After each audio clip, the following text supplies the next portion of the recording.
I'd invite you to be less, I know it's not easy, right?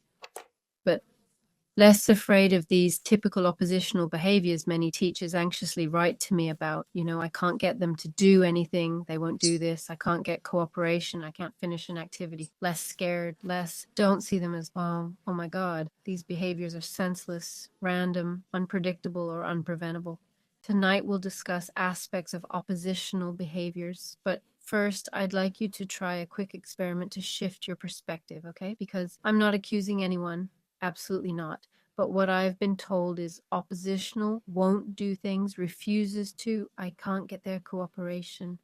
He's lazy, doesn't want to do tasks, doesn't want to work, huh? So I'd ask you to do this small activity together. Really try to put yourself in the situation I'm describing. I know it might seem like new age stuff, but as they say, indulge me, because I truly think it's useful, okay? So imagine you're an autistic child, 6 to 15 years old, in a class where everyone communicates, plays, and has friends, and you have difficulty expressing your emotions, interacting, or even more significant communication challenges because maybe you're nonverbal or minimally verbal, so you can't talk to your classmates, you can't do the same tasks they do, right? And maybe you don't even have the ability to say, I'm tired, I want mommy, my tummy hurts, huh? You can't hold the pen, so you can't write, right? And this is the situation you've always lived in, as far as you can remember. So every day you go as a child alone into this situation where people are kind, but you're the only one like that. I'd like you to think about this,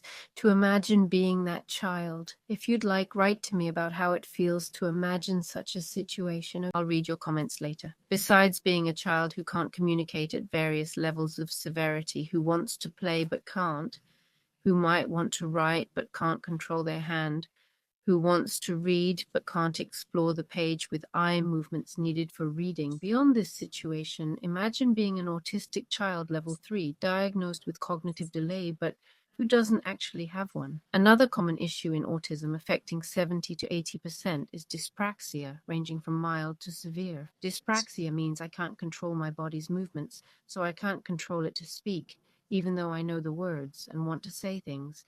And I can't control other movements either. That is, not only can't I hold a pen or write properly, but I can't even point correctly, because sometimes I look at something and begin pointing, but I point to the wrong thing, or I start and can't stop moving, so I end up doing this, or I can't initiate the movement.